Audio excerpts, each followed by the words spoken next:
Em nome do Pai, do Filho e do Espírito Santo. Amém. Palavra da salvação. Toda a Escritura é divinamente inspirada por Deus. É útil para ensinar, para corrigir, para educar na fé, para nos conduzir no caminho da salvação. É por isso, meu irmão e minha irmã, que é essencial, indispensável para nós a escuta da Palavra de Deus. Sem ela não poderemos compreender verdadeiramente o que Deus quer de nós. Deus nos fala através da Escritura. Por isso nós temos esta oportunidade tão bonita de todos os dias nos encontrar com o Senhor pela escuta da Sua Palavra. Eu te convido humildemente a, neste momento, abrir o seu espírito, o seu coração e escutar a mensagem que hoje o Senhor tem a transmitir a cada um de nós através do seu Evangelho. Escutemos com atenção.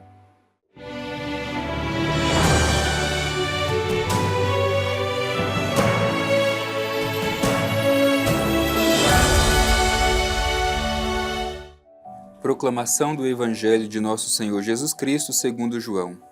Glória a vós, Senhor. Um pouco de tempo e já não me vereis mais. Mais um pouco de tempo, ainda e me vereis.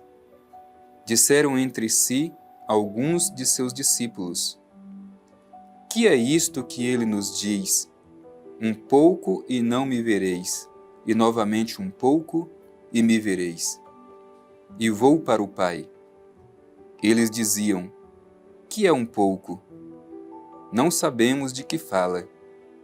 Compreendeu Jesus que queriam interrogá-lo e lhes disse: Vós vos interrogais sobre o que eu disse.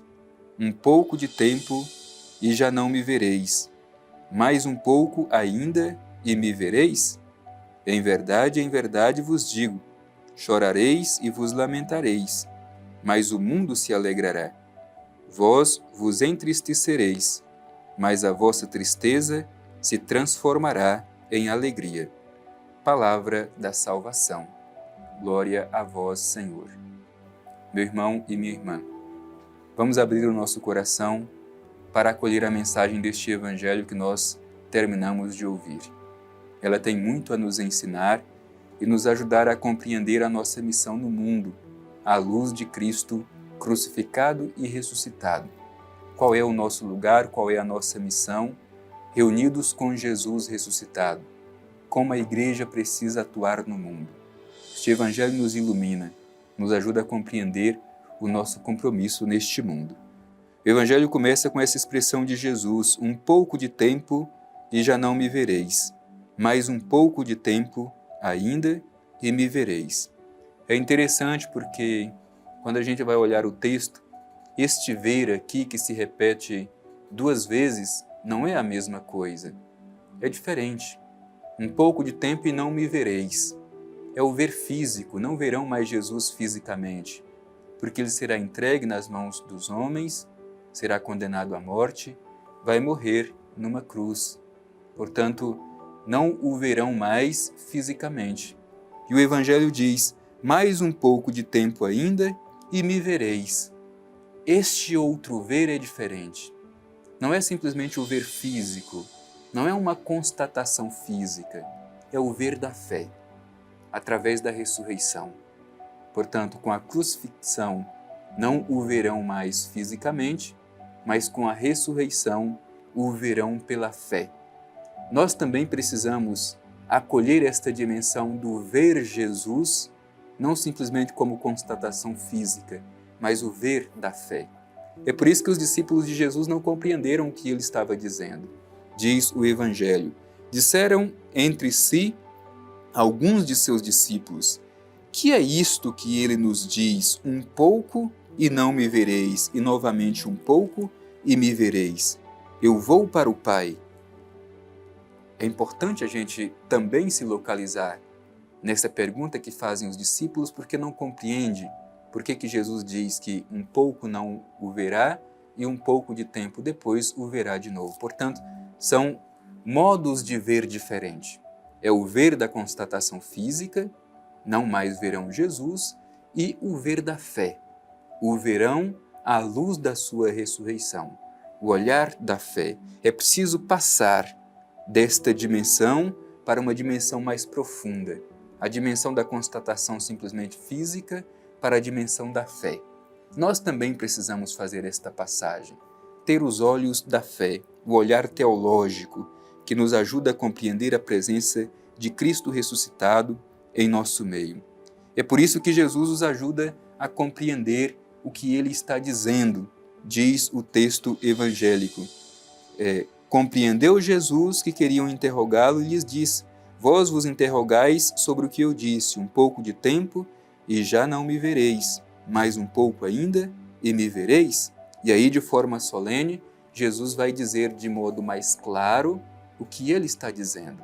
Diz assim: em verdade vos digo, chorareis e vos lamentareis, mas o mundo se alegrará. Portanto, Jesus está apontando para a sua morte de cruz, para a sua paixão. Para o mundo, causa de alegria. Para os seus discípulos, causa de tristeza e lamento, causa de choro. No entanto, diz o Evangelho: vós vos entristecereis, mas a vossa tristeza se transformará em alegria. Por que essa tristeza se transformará em alegria? Com a sua ressurreição. Portanto, aqui a gente compreende por que Jesus diz: um pouco de tempo e não me vereis, e um pouco mais de tempo me vereis novamente. É isto. Não o verá com a constatação física, porque ele vai ser morto numa cruz. Ressuscitará e vai para junto do Pai. Mas os discípulos, pela fé no ressuscitado, podem ver a sua presença. Por isso, é preciso que também nós tenhamos este olhar teológico, o olhar da fé, para acolher Jesus Cristo. E é isso que nos permite fazer esta passagem da tristeza para a alegria verdadeira.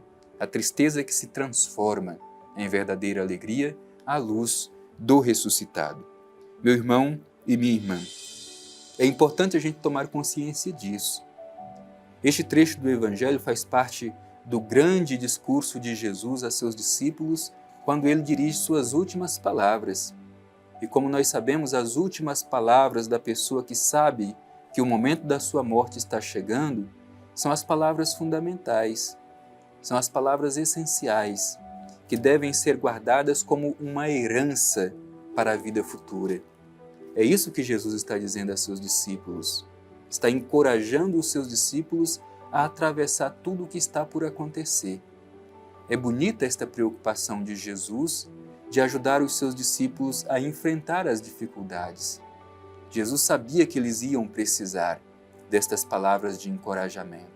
Por isso, reúne os seus discípulos ao redor de si para lhes dar estes ensinamentos fundamentais. Hoje, de modo especial, Jesus garantindo que ele vai para junto do Pai e ele será tirado deste mundo. Isso será causa de alegria para este mundo, e o mundo aqui deve ser entendido como aqueles que não conseguiram acolher Jesus como sendo o Messias enviado, como sendo o Cristo enviado pelo Pai Eterno. É motivo de alegria para o mundo a sua morte, no entanto, a sua ressurreição é motivo de alegria para os seus discípulos. Se sua morte é alegria para o mundo e tristeza para os discípulos, sua ressurreição é tristeza para o mundo e alegria para os seus discípulos. Nós somos esta igreja ao redor de Cristo ressuscitado. Por isso somos verdadeiramente felizes. Um pouco mais à frente desse trecho que nós ouvimos, o Evangelho vai dizer que esta alegria ninguém pode tirar. A alegria que vem de Cristo ressuscitado. Porque Cristo ressuscitado permanece para sempre. Por isso esta alegria também permanecerá para sempre. Meu irmão e minha irmã, certamente cada um de nós, pelas situações que às vezes nós passamos, as circunstâncias de dificuldades, de aflições, às vezes o nosso coração se enche também de tristeza. Às vezes passamos por momentos de lamentos e choros, mas permitamos que o Cristo ressuscitado transforme o nosso choro, o nosso lamento, em alegria verdadeira. É Cristo a nossa verdadeira alegria.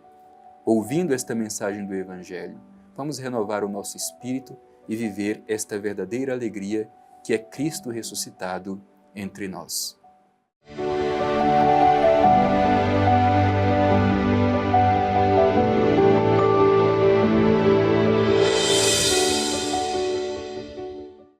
O Evangelho de hoje, Jesus pede aos seus discípulos esta passagem de um olhar físico para um olhar teológico, o olhar da fé.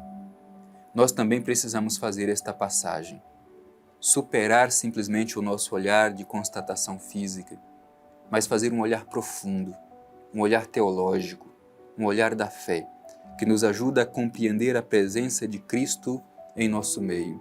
O ressuscitado vive e está presente em nosso meio. Dirijamo-nos ao Divino Pai Eterno, pedindo este olhar profundo, este olhar que nos ajuda a acolher pela fé nosso Senhor Jesus Cristo. Rezemos com confiança. Divino Pai Eterno, no dia de hoje pedimos a luz do Teu Espírito Santo, para que saibamos olhar para Teu Filho Jesus e acolhê-lo pela fé. Ajude-nos, Pai Eterno, a ter um ver profundo, um ver teológico, um ver que faz acolher a luz do ressuscitado, que nos anima e fortalece na missão. Obrigado pelas palavras do Evangelho que ouvimos neste momento tão especial. Ajuda-nos, Pai Eterno, a viver a palavra que nós escutamos. Assim seja. Amém. O Senhor esteja convosco. Ele está no meio de nós. Abençoe-vos o Deus Todo-Poderoso, Pai, Filho e Espírito Santo. Amém.